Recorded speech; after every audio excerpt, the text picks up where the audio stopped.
ಎದ್ದುವಾಗ ನನ್ನ ಪಕ್ಕದಲ್ಲೇ ಫ್ಲೈಟ್ ಬಂದು ಬಿದ್ದು ತುಂಬ ಅದರದ್ದು ನನ್ನ ಪಕ್ಕದಲ್ಲೇ ವಿಮಾನ ಬಿದ್ದಿತ್ತು, ನಾನು ಅಲ್ಲೇ ಬಿದ್ದಿದ್ದೆ. ಓಡ್ತಾ ಓಡ್ತಾ ನನ್ನ ಹಿಂದುಗಡೆ ಕೆಲವೊಂದು ಅಲ್ಲಿದು ಕಾಡು ನಾಯಿಗಳಿತ್ತು, ಒಂದು 4-5 ನಾಯಿಗಳು ನನ್ನ ಬೆನ್ನಡಿತ್ತು. ನನ್ನ ಕೈದು ಚರ್ಮ ಎಲ್ಲ ಬಿದ್ದು ಒಳಗಡೆ ಎಲುಬು ಕಾಣ್ತಾ ಇತ್ತು. ಆ ಸಮಯದಲ್ಲಿ ನಾನು ಏನು ಮಾಡಿದೆ, ನಾನು ಹೊರಗಡೆ ಹೋಗುವಾಗ ಪ್ರಯತ್ನ ಪಟ್ಟೆ, ಸೀಟ್ ಬೆಲ್ಟ್ ಓಪನ್ ಮಾಡಿ ಹೊರಗಡೆ ಹೋಗ್ಲಿಕ್ಕೆ ಪ್ರಯತ್ನ ಮಾಡುವಾಗ ಬೆಂಕಿಯ ಜ್ವಾಲೆ ಬಂತು ಮುಖದ ಕಡೆ. ನಾನು ನನ್ನ 2 ಕೈಯನ್ನು ಈ ತರ ಕಣ್ಣಿಗೆ ಅಡ್ಡ ಇಟ್ಟೆ. ಆ ಹೋಲಿನಿಂದ ಹೊರಗಡೆಯಿಂದ ಗಾಳಿ ಬರ್ತಾ ಇತ್ತು, ಬೆಂಕಿ ಕಿಡಿ ಬರ್ತಾ ಇತ್ತು. ನನ್ನ ಎದುರುಗಡೆ ಸೀಟಲ್ಲಿರುವ ಸುಮಾರು 6 ಜನರು ಅದರಿಂದ ಹೊರಗಡೆ ಹೋದ್ರು. ಪೈಲಟ್ ಅವರ ಡೆಡ್ ಬಾಡಿ ಯಾವ ತರ ಸಿಕ್ಕಿದೆ ಅಂದ್ರೆ, ಅವ್ರ ಎದುರುಗಡೆ ಹೀಗೆ ಮೊಣಕಾಲಲ್ಲಿ ಕುಕ್ಕಕ್ಕೆ ಕೈ ಇಟ್ಟು ಹಿಂದಿನ ತಲೆ ಮೆದುಳು ಹಿಂದ್ಗಡೆ ಬಂತು. ಆಮೇಲೆ ಬಾಕಿದ್ದವರೆಲ್ಲ ಸುಟ್ಟು ಕರಕಲಾಗಿ ಹೋಗಿದ್ದಾರೆ, ಯಾರ್ದು ಬಾಡಿ ಐಡೆಂಟಿಫೈ ಆಗೋ ಸ್ಥಿತಿಯಲ್ಲಿ ಇರಲಿಲ್ಲ. ಮೇಲೆ ಹೋಗಿ ಸಡನ್ ಆಗಿ ಕೆಳಗಡೆ ಬರುವಾಗ ನಮ್ಮ ಹೊಟ್ಟೆ ಯಾವ ತರ ಜುಮ್ ಅನಿಸುತ್ತೆ ಆ ತರ ಅನುಭವ ಆಯ್ತು. ಆ ನಂತರ ನೆಲಕ್ಕೆ ಬಂದು ಅಪ್ಪಲಿಸಿತು, ಸೀದಾ ರನ್ವೇಗೆ ಅಪ್ಪಲಿಸಿತು, ಎಲ್ಲ ತಪ್ಪ ಅಂತೆಲ್ಲ ಅಪ್ಪಲಿಸಿ. ವಿಮಾನ ದುರ್ಘಟನೆ ನಡೆಯುತ್ತೆ ನಮ್ಮ ದೇಶದಲ್ಲೇನೆ, ಮೇಲೇನೆ ಫ್ಲೈಟ್ ಡ್ಯಾಶ್ ಆಗುತ್ತೆ, ಸರಿಸುಮಾರು 300 ಜನರವರೆಗೂ ಅದರಲ್ಲಿ ಪ್ರಾಣವನ್ನ ಬಿಟ್ಟಿರ್ತಾರೆ. ಅದಾದ ಮೇಲೆ ಅತಿ ದೊಡ್ಡ ಫ್ಲೈಟ್ ಆಕ್ಸಿಡೆಂಟ್ ಅಂತ ಹೇಳಿದ್ರೆ ಅದು ಗುಜರಾತ್ ನಲ್ಲಿ ನಡೆದಂತದ್ದು. ಯಾಕಂತ ಹೇಳಿದ್ರೆ 241 ಜನ ಒಂದು ಕಡೆ ಸತ್ರೆ, ಇನ್ನೊಬ್ರು ಏನಂತ ಹೇಳಿದ್ರೆ ವಿಮಾನದಿಂದ ಹಾರಿ ಬದುಕ್ತಾರೆ. ಇದು ನಿಮ್ಗೆ ಎಲ್ಲರಿಗೂ ಗೊತ್ತು. ಇದೇ ರೀತಿನೇ 2010 ಮೇ 22ನೇ ತಾರೀಕು ಮಂಗಳೂರಿನ ಏರ್ಪೋರ್ಟ್ ನಲ್ಲೂ ಒಂದು ದುರ್ಘಟನೆ ನಡೆ, ವಿಮಾನ ಅಪಘಾತಕ್ಕೆ ಬಲಿಯಾಗುತ್ತೆ. ಅದರಲ್ಲಿ 158 ಜನ ಕೊನೆ ಉಸಿರೆಳಿತಾರೆ. ಯಾಕಂತ ಹೇಳಿದ್ರೆ ಆ ವಿಮಾನದಲ್ಲಿ 166 ಜನ ಪ್ರಯಾಣಿಕರು ಇರ್ತಾರೆ, ಅದರಲ್ಲಿ 8 ಜನ ಬದುಕ್ತಾರೆ ಕೊನೆಯದಾಗಿ. ಅದರಲ್ಲಿ ಬದುಕಿದವರು ಅಂತ ಹೇಳಿದ್ರೆ ಉಮರ್ ಫಾರೂಕ್ ಅವರು ದುಬೈನಿಂದ ಹೇಗೆ ಬರ್ತಾರೆ, ನಂತರ ಫ್ಲೈಟ್ ಅಲ್ಲಿ ಏನೆಲ್ಲ ನಡಿ, ಕೊನೆಯದಾಗಿ ಅವ್ರು ಹೇಗೆ ಉಳಿತಾರೆ, ಈಗ ಅವರು ಜೀವನದಲ್ಲಿ ಏನ್ ಮಾಡ್ತಾ ಇದ್ದಾರೆ, ಆಮೇಲೆ ಈ ಅಪಘಾತ ಮತ್ತು ಆ ಅಪಘಾತ ಎರಡಕ್ಕೂ ಏನು ವ್ಯತ್ಯಾಸಗಳಿದೆ ಅಂತ ಹೇಳಿ ನಾವು ಅವ್ರ ಹತ್ರನೇ ಕೇಳ್ತಾ ಹೋಗುವ. ಇಲ್ಲಿ ನಾನು ಬಂದುಬಿಟ್ಟು ಮಂಗಳೂರಿನ, ದಕ್ಷಿಣ ಕನ್ನಡ ಜಿಲ್ಲೆಯ. ನಾನು ದುಬೈಯಲ್ಲಿ ಸುಮಾರು 10 ವರ್ಷದಿಂದ ಕೆಲಸ ಮಾಡ್ತಾ ಇದ್ದೀನಿ. As A assistant project manager ಆಗಿ ಸ್ವಿಸ್ ಬೇಸ್ ಕಂಪನಿಯಲ್ಲಿ ಕೆಲಸ ಮಾಡ್ತಾ ಇದ್ದೆ. ಸೊ ವೆಕೇಷನ್ಗೋಸ್ಕರ ಬಂದೆ ಊರಿಗೆ. ಎವ್ರಿ ಇಯರ್ ನಮಗೆ ಟಿಕೆಟ್ ಇರುತ್ತೆ ವೆಕೇಷನ್ಸ್ಗೆ ಬಂದೆ. ಬರುವಾಗ ಏನು ವಿಮಾನದಲ್ಲಿ ಆಗಲಿ ಎಂಥ ತೊಂದರೆ ಇರಲಿಲ್ಲ. ಎಷ್ಟು ಗಂಟೆಗೆ ಹೊರಟ್ರು? ಅಲ್ಲಿ ರಾತ್ರಿ 12 ಗಂಟೆಗೆ ಅಲ್ಲಿಂದ ಹೊರಟು, ದುಬೈಯಿಂದ. ಬೆಳಿಗ್ಗೆ 6 ಗಂಟೆಗೆ ರೀಚ್ ಆಗಬೇಕು. ಅಂದರೆ ಮಂಗಳೂರಿಂದ ದುಬೈಗೆ 1.5 ಗಂಟೆದು ಡಿಫ್ರೆನ್ಸ್ ಇದೆ, ಟೈಮಿಂಗ್ ಡಿಫ್ರೆನ್ಸ್ ಇರುತ್ತೆ. ಸೊ ಇಲ್ಲಿ ಬೆಳಿಗ್ಗೆ 6 ಗಂಟೆಗೆ ರೀಚ್ ಆಗಬೇಕು. ಸೊ 6 ಗಂಟೆಗೆ ರೀಚ್ ಆಗುವಾಗ ಈ ಥರ ಒಂದು ದುರ್ಘಟನೆ ನಡೆಯಿತು. ಅಲ್ಲ, ವೆಕೇಶನ್ ರಜೆ, ಇಯರ್ಲಿ ನಮಗೆ 1 ಮಂತ್ ರಜೆ ಇರುತ್ತೆ, ರಜೆಗೋಸ್ಕರ ಬಂದು. ಫ್ಲೈಟಲ್ಲಿ ಹತ್ತುವಾಗ ಯಾವ ಸಿಚುವೇಶನ್, ಜನ ಇದ್ರು ನೆನಪಿದೇನೆ? ಜ್ಞಾಪಿಸೋದಾದ್ರೆ ಆ ದಿನ ನಾನು ಸ್ವಲ್ಪ ಲೇಟಾಗಿ ರೀಚ್ ಆಗಿದ್ದೆ ಏರ್ಪೋರ್ಟಿಗೆ. ದುಬೈ ಟ್ರಾಫಿಕ್ ತುಂಬ ಸಿಕ್ಕಾಪಟ್ಟೆ ಟ್ರಾಫಿಕ್ ಇರುತ್ತೆ. ಸೊ ಈ ಟ್ರಾಫಿಕಲ್ಲಿ ನನಗೆ ರೀಚ್ ಆಗಲಿಕ್ಕೆ ಲೇಟ್ ಆಗಿದೆ. ಸೊ ಏರ್ಪೋರ್ಟ್ ಆಗುವಾಗ ಆಲ್ಮೋಸ್ಟ್ ನಮ್ಮ ಚೆಕ್-ಇನ್ ಎಲ್ಲ ಆಗ್ತಾ ಇತ್ತು. ನಮ್ಮ ಊರಿನವರು ತುಂಬ ಜನ ಸಿಕ್ಕಿದ್ರು ಫ್ಲೈಟಲ್ಲಿ, ಮಾತಾಡಿಸಿದ ನೆನಪಿದೆ. ಅಲ್ಲಿ ಒಂದು ನಮ್ಮ ಊರು ಪಕ್ಕದವರೇ ಫ್ಯಾಮಿಲಿ 5 ಜನ, ಅಣ್ಣ ತಮ್ಮ, ಅವರ ಅತ್ತಿಗೆ, ಆಮೇಲೆ ಮಕ್ಕಳು. ಅಲ್ಲಿ ನಮ್ಮ ಮನೆ ಪಕ್ಕನೇ. ತುಂಬ ಬೇಜಾರಾಯಿತು. ಆಮೇಲೆ ನಮ್ಮ ಉಲ್ಲಾರದಲ್ಲಿ ತುಂಬ ಜನ ತಿರಿ ಹೋಗಿದ್ದಾರೆ. ಅವತ್ತು ಅವ್ರು ಮಾತಾಡಿದ್ರೆ ನಮಗೆ ನಾರ್ಮಲ್ ಆಗಿ ಊರವ್ರು ಸಿಕ್ಕಿದ ಮೇಲೆ ಹೇಗೆ ಒಂದು ನಾರ್ಮಲ್ ಆಗಿ ಮಾತಾಡಿದ್ದೆ. ಏರ್ಪೋರ್ಟಲ್ಲಿ ಜಾಸ್ತಿ ಮಾತಾಡಲಿಕ್ಕೆ ಸಮಯ ಸಿಕ್ಕಿಲ್ಲ. ಎಲ್ಲ ಎಲ್ಲಿಯವರು? ದಕ್ಷಿಣ ಕನ್ನಡ ಜಿಲ್ಲೆಯವರು, ಜಾಸ್ತಿಯಾಗಿ ದಕ್ಷಿಣ ಕನ್ನಡ ಜಿಲ್ಲೆ. ಆಮೇಲೆ ಇಲ್ಲಿ ಅಕ್ಕಪಕ್ಕ ಉಡುಪಿ, ಆಮೇಲೆ ಕಾರ್ಕಳ ಡಿಸ್ಟಿಕ್, ಕೇರಳ, ಕಣ್ಣೂರು ಕಡೆಯವರೆಲ್ಲ ಇದ್ರು. 158 ಜನ. 58? ಅದರಲ್ಲಿ 8 ಜನ ನಾವು ಬದುಕಿದ್ದೀವಿ. 8 ಜನ ಬದುಕಿದ್ದೀವಿ. 8 ಜನದಲ್ಲಿ ಸ್ವಲ್ಪ ಜಾಸ್ತಿಯಾಗಿ ಇಂಜುರಿ ನಂಗೆ ಆಗಿತ್ತು ಬರ್ನಲ್ಲಿ. ನಾನು 2 ತಿಂಗಳು ಹಾಸ್ಪಿಟಲ್ ಇದ್ದೆ, 8 ತಿಂಗಳು ಮನೆಯಲ್ಲಿ. ಸರಿ, ಕರೆಕ್ಟ್ ಸರ್. ನೀವು ಅಲ್ಲಿಂದ ನಿಮ್ಮನ್ನೆಲ್ಲರೂ ಮಾತಾಡಿದ್ರು, ಫ್ಲೈಟ್ ಏರ್ತೀರ, ದುಬೈಯಿಂದ ಹೊರಡುತ್ತೆ. ಎಷ್ಟು ಗಂಟೆಗೆ ಹೊರಡುತ್ತೆ? ಒಂದು ರಾತ್ರಿ 1 ಆಗಿರ್ಬೋದು. ಬೆಳಗ್ಗೆ ಮುಟ್ಟು ಕನಸಲ್ಲಿ ಎಲ್ಲರೂ ಇದ್ರು. ನಾವು ಫ್ಲೈಟ್ ಹತ್ತ ಮೇಲೆ ಎಲ್ಲರೂ ನಿದ್ದೆ ಮಾಡಿದ್ರು. ರಾತ್ರಿ ಹೊತ್ತಲ್ಲ, ಎಲ್ಲ ಸುಸ್ತಾಗಿ ನಿದ್ದೆಯಲ್ಲೇ ಇದ್ದೀವಿ. ನನ್ನ ಪಕ್ಕದ ಸೀಟಲ್ಲಿ ಸಲಾಮ್ ಅಂತೇಳಿ ಒಬ್ರು ಇದ್ದ. ಅವನು ಸುಮಾರು ಶಾರ್ಜಾದಲ್ಲಿ 10 ವರ್ಷದಿಂದ ಮೊಬೈಲ್ ಬಿಸ್ನೆಸ್ ಮಾಡ್ತಾ ಇದ್ದ. ನಾನು ಹೀಗೆ ಮಾತಾಡಿಸಿದೆ. ಅವನು ಹೇಳಿದ್ದ, ನಾನು ಮದುವೆ ಆಗಿ 1 ವರ್ಷ ಆಯ್ತು, ನಾನು ಎಲ್ಲ ಕ್ಲೋಸ್ ಮಾಡಿ ಊರಿಗೆ ಹೋಗೋ ಪ್ಲಾನ್ ಅಲ್ಲಿ ಇದ್ದೀನಿ ಅಂತೆಲ್ಲ ಮಾತಾಡ್ತಾ ಇದ್ದ. ಯಾವ ಸೀಟ್? 21C ಆಗಿತ್ತು, ಮಧ್ಯಭಾಗದಲ್ಲಿ. ಅಂದ್ರೆ ಎಕ್ಸಿಟ್ ಎಂಟ್ರೆನ್ಸ್ ಇದೆ ಅಲ್ಲ, ಅದ್ರಲ್ಲಿ ಏನಾದ್ರು ಇತ್ತಾ? ಇಲ್ಲ, ನಮ್ಮ ಮಧ್ಯ ನಿರ್ಗಮನ ಅಂತ ಒಂದಿರುತ್ತೆ. ಇಲ್ಲ, ನಾವು ರೆಕ್ಕೆಯ ಮಧ್ಯಭಾಗ, 2 ರೆಕ್ಕೆ ಬರುತ್ತೆ, ಅದರದ್ದು ಮಧ್ಯಭಾಗದಲ್ಲಿ. ಅಲ್ಲಿ ಇದ್ರೆ ನೀವು 21C ಅಲ್ಲಿ ವಿಂಡೋಗಿದ್ರ ಅಥವಾ ಲಾಸ್ಟ್? ವಿಂಡೋ ಅಲ್ಲಿ ಇದ್ರ, ಮಿಡ್ಲ್ ಇದೆ, ಪ್ಯಾಸೇಜ್ ವೇ ಹತ್ರ. ನೀವು? ನಾನು ಪ್ಯಾಸೇಜ್ ವೇ ಹತ್ರ. ಸಲಾಮ್ ಎಲ್ಲಿದ್ದು? B ಅಲ್ಲಿದ್ದ, ನಿಮ್ ಪಕ್ಕದಲ್ಲಿ. ಅದು ವಿಂಡೋಗೆ ಯಾರಿದ್ರು? ವಿಂಡೋದಲ್ಲಿ ಕ್ರಿಶ್ಚಿಯನ್ ಆಗಿರ್ಬೇಕು ಅವರು. ನಾನು ಅಬ್ಸರ್ವ್ ಮಾಡಿದ್ದೆ, ಅವರು ಸ್ವಲ್ಪ ಏಜ್ ಆದವರು. ಏನು ಮಾತಾಡಿಲ್ಲ, ಬಂದ ಕೂಡಲೇ ನಿದ್ದೆಗೆ ಹೋಗಿದ್ರು. ಬಂದ ಕೂಡಲೇ ಸುಸ್ತಾಗಿರ್ಬೋದು, ನಿದ್ದೆ ವಿಚಾರಿದ್ದು, ಅದೇ ನಿದ್ದೆಯಲ್ಲೇ ಹೋದ್ರು. 30 ಮಿನಿಟ್ಸ್ ನಾವಿಗೆ ನಾರ್ಮಲ್ ಆಗಿ ಮಾತಾಡ್ತಾರೆ. ರಾತ್ರಿ ಊಟ ಏನಾದ್ರು ಕೊಟ್ರ? ಸ್ಯಾಂಡ್ವಿಚ್ ಇದು ನಾರ್ಮಲ್ ಸ್ನಾಕ್ಸ್ ಬರುತ್ತೆ, ಅದು ಕೊಟ್ಟಿದ್ರು. ನಂತರ ನೀವು ನಿದ್ದೆಗೆ ಜಾರಿದ್ರ? ನಾನು ನಿದ್ದೆಗೆ ಜಾರಿ. ಫ್ಲೈಟ್ ಲ್ಯಾಂಡ್ ಆಗುವಾಗ ಮುಂಚೆ ಒಂದು ಅನೌನ್ಸ್ಮೆಂಟ್ ಮಾಡಿ ನಾವು ಮಂಗಳೂರು ತಲುಪ್ತಾ ಇದ್ದೀವಿ, ಕೆಲವೇ ಡಿಸ್ಟೆನ್ಸ್ ದೂರದಲ್ಲಿದ್ದೀವಿ. ಆವಾಗ ನಮಗೆ ಎಚ್ಚರಿಕೆ ಆಯಿತು. ಆಮೇಲೆ ನಾವು ನಿದ್ದೆ ಮಾಡಿಲ್ಲ. ಆಮೇಲೆ ಫ್ಲೈಟ್ ಎಲ್ಲ ಆನ್ ಆಯ್ತು. ಫ್ಲೈಟ್ ಎಲ್ಲ ಆನ್ ಆಯ್ತು. ಆಗ ಎಲ್ಲರೂ ಅವರು ಲಗೇಜ್ ವಿಗೇಜ್ ಎಲ್ಲ ಸರಿ ಮಾಡಿದ್ರು? ಇಲ್ಲ ಲಗೇಜ್ ಸರಿ ಮಾಡಲಿಕ್ಕೆ ಪರ್ಮಿಷನ್ ಇಲ್ಲ ಅಲ್ಲಿ. ಆ ಸಮಯದಲ್ಲಿ ಲ್ಯಾಂಡ್ ಆದ ಮೇಲೆನೆ ಅದು ಏನಾದರೂ ಮಾಡಬೇಕು. ಸೊ ನಾವು ಎಚ್ಚರವಾದ್ವಿ. ಎಚ್ಚರ ಆದ್ಮೇಲೆ ನಮಗೆ ಈ ತರ ಒಂದು ಜೋರಾಗಿ ಕೆಳಗಡೆ ಬರುವಂತ ಅನುಭವ ಆಯ್ತು. ಫ್ಲೈಟ್ ಅಲ್ಲಿ ನಾರ್ಮಲ್ ಆಗಿ ಸಡನ್ ಆಗಿ ಡ್ರಾಪ್ ಆಗುವಂತ ಅನುಭವ ಆಯ್ತು. ನಾವು ಯೂಶುವಲಿ ತುಂಬಾ ಸಲ ಪ್ರಯಾಣ ಮಾಡಿದ್ವಿ. ಸುಮಾರು 10 ವರ್ಷದಲ್ಲಿ ತುಂಬಾ ಸಲ ಪ್ರಯಾಣ ಮಾಡಿದೀವಿ, ಲೆಕ್ಕ ಇಲ್ಲ. ಆ ದಿನದ್ದು ಒಂದು ಅನುಭವನೇ ಬೇರೆ ಇತ್ತು. ನಾವು ಯಾವ ತರ ಅಂದ್ರೆ, ನಾವು ಜಾಯಿಂಟ್ ವೀಲ್ ಅಲ್ಲಿ ವಸ್ತು ಪ್ರದರ್ಶನಾಲಯ ಇರುತ್ತಲ್ಲ ಕರಾವಳಿ, ಅವಾಗ ನಾವು ಜಾಯಿಂಟ್ ವೀಲ್ ಅಲ್ಲೆಲ್ಲ ಕುತ್ಕೋತೀವಿ. ಇಲ್ಲಿ ಹೋಗಿ ಸಡನ್ ಆಗಿ ಕೆಳಗಡೆ ಬರುವಾಗ ನಮ್ಮ ಹೊಟ್ಟೆ ಯಾವ ತರ ಜುಮ್ ಅನಿಸುತ್ತೆ ಆ ತರ ಅನುಭವ ಆಯ್ತು. ಆ ತರ ಡ್ರಾಪ್ ಆಯ್ತು. ಆ ನಂತರ ನೆಲಕ್ಕೆ ಬಂದು ಅಪ್ಪಲಿಸಿತು, ಸೀದಾ ರನ್ವೇಗೆ ಅಪ್ಪಲಿಸಿತು. ಎಲ್ಲ ಟಪ್ ಅಂತೆಲ್ಲ ಅಪ್ಪಲಿಸಿತು. ಆ ಅಪ್ಪಲಿಸಿದ ಕೂಡಲೇ ನಾವೆಲ್ಲ ಸೀಟ್ ಬೆಲ್ಟ್ ಹಾಕಿದ್ದು. ನಮ್ಮ ಮುಖ ಉಂಟಲ್ಲ ಎದುರುಗಡೆ ಸೀಟಿಗೆ ಹೋಗಿ ಬಡೀತು. ನನ್ನ ಮೂಗು ಸ್ವಲ್ಪ ಫ್ರಾಕ್ಚರ್ ಆಗಿತ್ತು. ಅದು ಬೆಲ್ಟ್ ಆಗಿದ್ದೆ ನೆಲಕ್ಕೆ ಅಪ್ಪಲಿಸಿತಲ್ಲ, ಅದೇ ಇದರಲ್ಲಿ ನಮ್ದು ಮುಖ ಎದುರುಗಡೆ ಸೀಟಿಗೆ ಬಡೀತು. ಆವಾಗ ನನಗೆ ಮೂಗು ಸ್ವಲ್ಪ ಫ್ರಾಕ್ಚರ್ ಆಗಿತ್ತು, ಅದರಲ್ಲಿ ಸ್ವಲ್ಪ ಪೆಟ್ಟಾಗಿತ್ತು. ಆದ್ಮೇಲೆ ಮುಂದೆ ಬಡಿತಾ ಹೋಯ್ತು. ಸ್ವಲ್ಪ ಹೊತ್ತಲ್ಲೇ ನಿಮಿಷನೇ ಇಲ್ಲ, ಸೆಕೆಂಡೇ ಇರ್ಬೋದು, ಹೊರಗಡೆಯಿಂದ ಬಿಸಿ ಗಾಳಿ ಬರ್ಲಿಕ್ಕೆ ತುಂಬಾ ಸ್ಪೀಡಾಗಿ ಗಾಳಿ. ಅಂದ್ರೆ ಫ್ಲೈಟ್ ಅಲ್ಲಿ ಹೋಗುವಾಗ ನಾವು ಇವಾಗ ವಾಹನದಲ್ಲಿ ಕಾರಲ್ಲೋ ಇಲ್ಲ ಬಸ್ಸಲ್ಲಿ ಹೋಗುವಾಗ ವಿಂಡೋ ಗ್ಲಾಸ್ ಹಾಕಿದ್ರೆ ನಮ್ಗೆ ಗಾಳಿ ಅನುಭವ ಇರುವುದಿಲ್ಲ. ವಿಂಡೋ ಕೆಳಗಡೆ ಮಾಡಿದ್ರೆ ಹೊರಗಡೆಯಿಂದ ಗಾಳಿ. ಅದೇ ತರ ಫ್ಲೈಟ್ ಅಲ್ಲಿ ಲ್ಯಾಂಡ್ ಆಗುವಾಗ ಹೊರಗಡೆಯಿಂದ ಗಾಳಿ ಬರುವ ಅನುಭವ ಆಗುತ್ತೆ. ಆ ಸಮಯದಲ್ಲಿ ಹೊರಗಡೆಯಿಂದ ಒಳಗಡೆಗೆ ಗಾಳಿ ಬಂದು ಸ್ಪೀಡಾಗಿ ಗಾಳಿ, ನಾವು ಗಾಳಿ ಬಂದ ಕಡೆ ನೋಡಿದುವಾಗ ಹೊರಗಡೆಯಿಂದ ಮರಗಳು ಸ್ವಲ್ಪ ಮೋಡಗಳೆಲ್ಲ ಪಾಸ್ ಆಗೋದು ಕಾಣ್ತಾ ಇತ್ತು. ಅದೇ ಸಮಯದಲ್ಲಿ ಬೆಂಕಿ ಕಿಡಿ ಬರ್ಲಿಕ್ಕೆ ಶುರು ಆಯ್ತು ಒಳಗಡೆ. ನಮ್ಗೆ ಆವಾಗಲೇ ಗೊತ್ತಾಗಿದೆ ಏನೋ ಒಂದು ಅವಘಡ ಆಗಿದೆ ಅಂತ ಹೇಳಿ. ಅಪ್ಪಲಿಸಿ ಮುಕ್ಕೆಲ್ಲ ಹೊಡೆದಿಲ್ಲ ಫ್ಲೈಟ್ ಅಲ್ಲಿ. ನಾವೆಲ್ಲರೂ ಪ್ರಾರ್ಥನೆ ಮಾಡ್ತೇವೆ ನಮ್ಗೆ ಯಾರಿಗೆ ಬದುಕುವ ಆಸೆ ಇರಲಿ, ನಾವು ನಮ್ಮ ಜೀವ ಹೋಯ್ತು. ಫ್ಲೈಟ್ ಅಲ್ಲಿ ಅಂದ್ರೆ ಬದುಕುವಂತ ಚಾನ್ಸ್ ಇರುವುದಿಲ್ಲಲ್ಲ. ಸ್ಪೀಡ್ ಹೋಗ್ತಾ ಇತ್ತು, ತುಂಬಾ ಸ್ಪೀಡ್ ಹೋಗ್ತಾ ಇತ್ತು. ಸ್ಪೀಡ್ ಅಲ್ಲಿ ನಾವು ಎಲ್ಲರೂ ಮಕ್ಕಳು ಹೆಂಗಸರು ಎಲ್ಲರೂ ಬೊಬ್ಬೆ ಪ್ರಾರ್ಥನೆ ಎಲ್ಲ ಕೇಳ್ತಾ ಇತ್ತು ನಮ್ಗೆ. ಏನಾಯ್ತು ಅಂದ್ರೆ ಮೂವ್ ಆಗ್ತಾ ಇತ್ತು.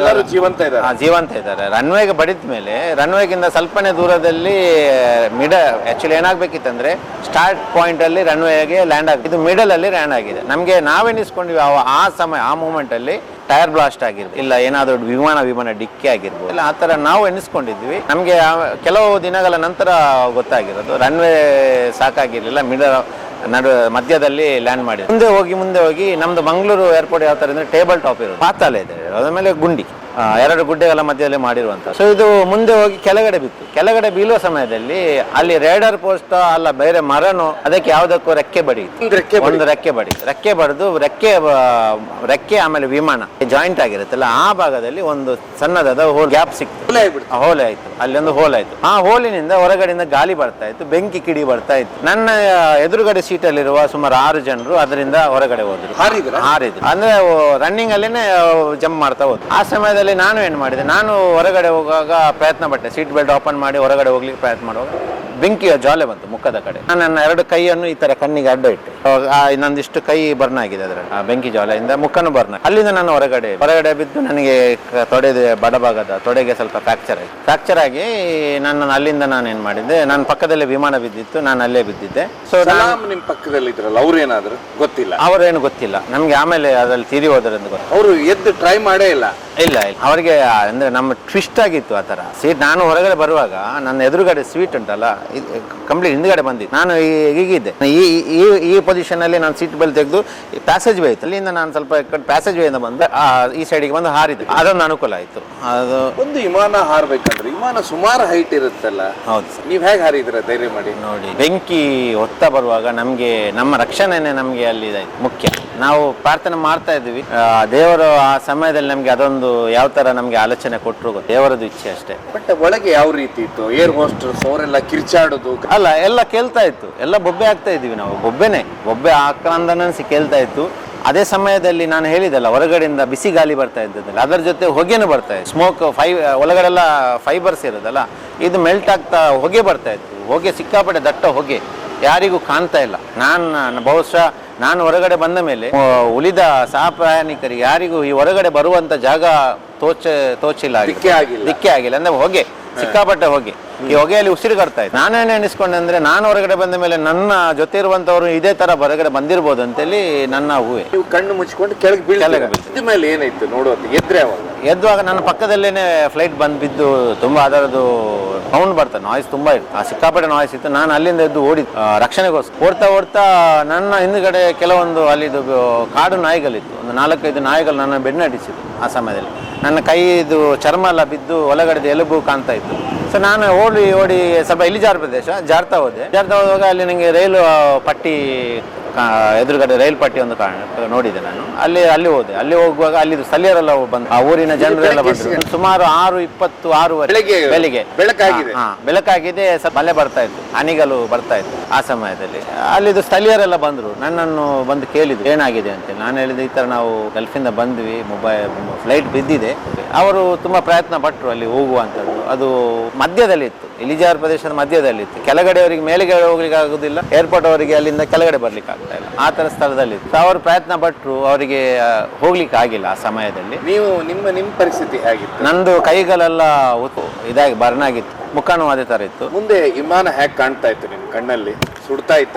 ಹೊಗೆ ಬರ್ತಾ ಇತ್ತು. ಹೊಗೆ, ಬೆಂಕಿ ಹತ್ತಿಲ್ಲ. ಬೆಂಕಿ ಹತ್ತಲಿಕ್ಕೆ ಸುಮಾರು ಸಮಯ ತೆಗೆದಿದೆ, ಒಂದು 10 ನಿಮಿಷ ತೆಗೆದಿದೆ. ಪೂರ್ತಿಯಾಗಿ ಬೆಂಕಿ ಹತ್ತಲಿಕ್ಕೆ ಸುಮಾರು ಒಂದು 10 ನಿಮಿಷ ತಗೊಂಡಿದೆ. ಬೆಂಕಿ ಇಡ್ತಾ ಬಂತು. ಒಮ್ಮೆಲೆ ನಾವು ಇವಾಗ ಅಹಮದಾಬಾದ್ ಅಲ್ಲಿ ನೋಡಿದೆ, ಒಮ್ಮೆಲೆ ಬ್ಲಾಸ್ಟ್ ಆಗಿಲ್ಲ, ಒತ್ತಿ ಉರಿತಾ ಬಂತು. ಬಟ್ ಒಳಗಡೆ ಇರುವವರಿಗೆ ಯಾರಿಗೂ ಪ್ರಾಣ ಸಾಧ್ಯವಾಗಿಲ್ಲ, ಯಾಕೆಂದ್ರೆ ದಟ್ಟವಾದ ಹೊಗೆ, ಉಸಿರುಗಡ್ತಾ ಇತ್ತು. ಆಮೇಲೆ ಒಂದು ಕಡೆಯಿಂದ ಬೆಂಕಿ, ಒಳಗಡೆ ಹೋಗುವಂತ ಜಾಗ ಇಲ್ಲ. ಯಾವುದೇ ಎಕ್ಸಿಟ್ ಎಮರ್ಜೆನ್ಸಿ ಡೋರ್ಸ್ ಯಾವ್ದು ಓಪನ್ ಆಗಿರ್ಲಿಲ್ಲ, ಅವ್ರಿಗೆ ಕಾಣ್ತಾನೆ ಇರ್ಲಿಲ್ಲ. ಈ ತರ ಪರಿಸ್ಥಿತಿ. ಏರ್ ಹೋಸ್ಟೆಸ್ ಹತ್ರ ನೀರು ಕೇಳಿದ್ದೆ, ಅದೇ ಒಂದು ಮಾತಾಗಿರೋದು. ಎಲ್ಲ ಸತ್ತು. ಪೈಲಟ್ ಅವರ ಡೆಡ್ ಬಾಡಿ ಯಾವ ತರ ಸಿಕ್ಕಿದೆ ಅಂದ್ರೆ, ಅವ್ರ ಎದುರುಗಡೆ ಹೀಗೆ ಮೊಣಕಾಲಲ್ಲಿ ಕುಕ್ಕಕ್ಕೆ ಕೈ ಇಟ್ಟು ಅವರ ಬೇಜ ಉಂಟಲ್ಲ ಹೊರಗಡೆ ಬಂದಿತ್ತು. ಹಿಂದಿನ ತಲೆ ಮೆದುಳು ಹಿಂದ್ಗಡೆ ಬಂದಿತ್ತು. ಆಮೇಲೆ ಬಾಕಿದ್ದವರೆಲ್ಲ ಸುಟ್ಟು ಕರಕಲಾಗಿ ಹೋಗಿದ್ದಾರೆ. ಯಾರ್ದು ಬಾಡಿ ಐಡೆಂಟಿಫೈ ಆಗೋ ಸ್ಥಿತಿಯಲ್ಲಿ ಇರಲಿಲ್ಲ. ಆ ತರ ತುಂಬಾ ಕರಾಳ ದಿನ ಅಂತ ಹೇಳ್ಬೋದು. ಯಾಕಂದ್ರೆ ಒಂದು ಫ್ಲೈಟ್ ಅಲ್ಲಿ ಲಕ್ಷಾಂತರ ಲೀಟರ್ ಪೆಟ್ರೋಲ್.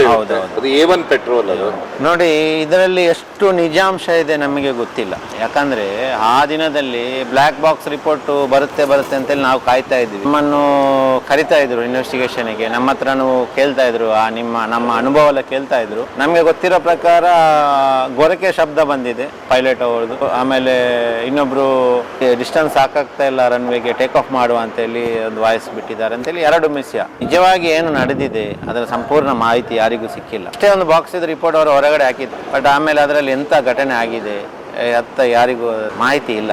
ಆ ನಂತರ ನೀವು ಎದ್ದು ಅಲ್ಲಿ ಬರ್ತೀರಾ? ಸ್ಪಾಟಿಗೆ ಬರ್ತೀರಾ? ಉರಿಯೋ ಸ್ಪಾಟಿಗೆ ಬರ್ತೀರಾ ಅಥವಾ ಇಲ್ಲ, ನಾನು ಹಾಸ್ಪಿಟಲ್ ಹೋದ್ರು. ಏನ್ ತತ್ಕ್ಷಣ ಸ್ಪಂದನೆ ಇತ್ತು ಅವತ್ತು ಬೆಳಿಗ್ಗೆ ಇತ್ತು. ಸ್ಥಳೀಯರು ತುಂಬಾ ಶ್ರಮ ಪಟ್ಟಿರು. ನಮ್ಮ ದಕ್ಷಿಣ ಕನ್ನಡ ಜಿಲ್ಲೆಯವರಂದ್ರೆ ಇದೊಂದು ವಿಷಯದಲ್ಲಿ ಎಲ್ಲದಕ್ಕೂ ಮುಂದೆ. ಏನು ಅಪಘಾತಗಳಾದ್ರೆ ಎಲ್ಲಾ ಸಹಾಯದಲ್ಲೂ ಯಾವ್ದು ಹಿಂದೆ ಮುಂದೆ ನೋಡುದಿಲ್ಲ, ರಕ್ತ ನೋಡುದಿಲ್ಲ, ಎಂತ ಪರಿಸ್ಥಿತಿ ನೋಡುದಿಲ್ಲ, ಎಂತ ಜಾಗ ನೋಡುದಿಲ್ಲ, ಧಾವಿಸಿ ಬರ್ತಾರೆ ನಮ್ಮನ್ನು ರಕ್ಷಣೆ. ಇದು ನಮ್ಮ ಒಂದು ದಕ್ಷಿಣ ಕನ್ನಡ ಜಿಲ್ಲೆದು ಇದೊಂದು ವಿಶಿಷ್ಟ.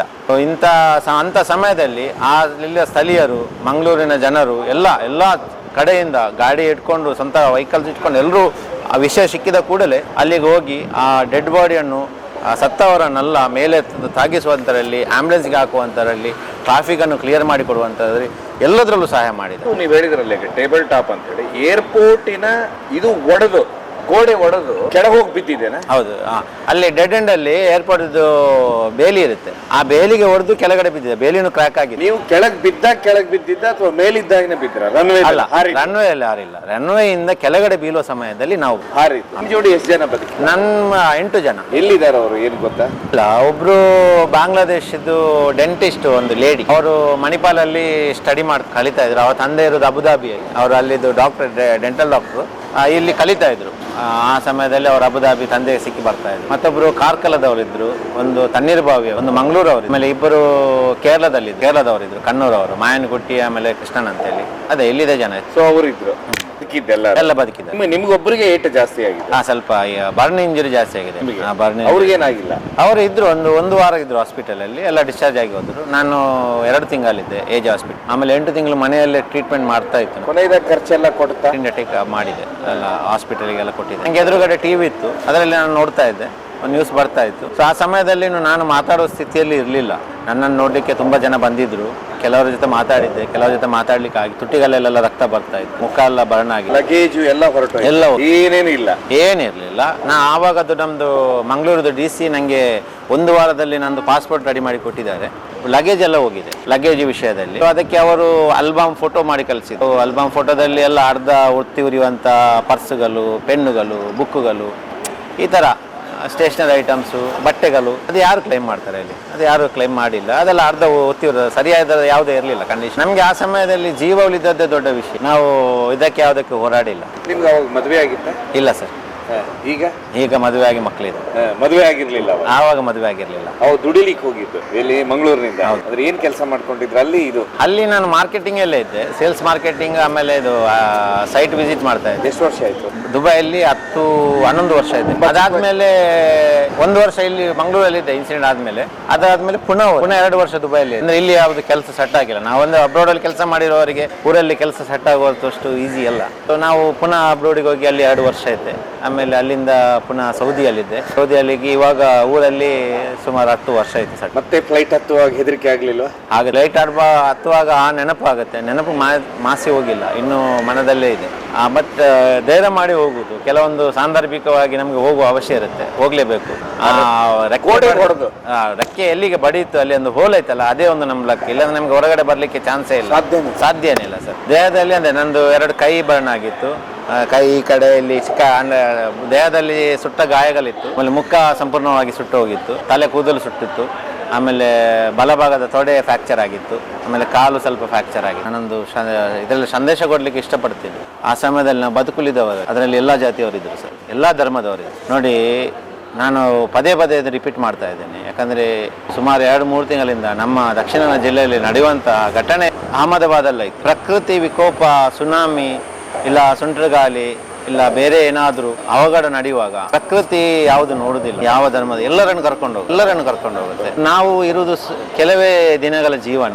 ಇದರಲ್ಲಿ ನಾವು ಎಲ್ಲರಿಗೂ ಸಹಾಯ ಮಾಡ್ತಾ, ನಗನಗುತ್ತಾ, ಸುಖ ಶಾಂತಿಯಿಂದ ಎಲ್ಲರಿಗೂ ಸಪೋರ್ಟ್ ಮಾಡ್ತಾ ಬದುಕಬೇಕು. ಇದನ್ನ ಅವನು ಯಾವ ಧರ್ಮದವನು, ಇವನು ಯಾವ ಧರ್ಮದವನು, ಇದು ಯಾವುದು ನೋಡುವ ಹಾಗೆ ಇಲ್ಲ. ಯಾಕಂದ್ರೆ ಪ್ರಕೃತಿ ನೋಡ್ತಾ ಇಲ್ಲ, ಗಾಳಿ ನೋಡ್ತಾ ಇಲ್ಲ, ನೀರು ನೋಡ್ತಾ ಇಲ್ಲ, ಬೆಂಕಿ ನೋಡ್ತಾ ಇಲ್ಲ, ಯಾವುದಕ್ಕೂ ವ್ಯತ್ಯಾಸ, ಯಾವುದು ನೋಡ್ತಾ ಇಲ್ಲ. ನಾವು ಖಾಲಿ ಕೈಯಲ್ಲಿ ಬಂದಂತ ನಮ್ಮ ಮನುಷ್ಯರು, ನಾವು ಹೋಗುವಾಗ ಖಾಲಿ ಕೈಯಲ್ಲಿ ನಾವು ಯಾಕೆ ಇದು ನೋಡ್ತೀವಿ? ಅವನ ಆ ಧರ್ಮದವ, ಇವನ ಧರ್ಮದವ, ಅವನನ್ನು ಕೊಲ್ಲಬೇಕು,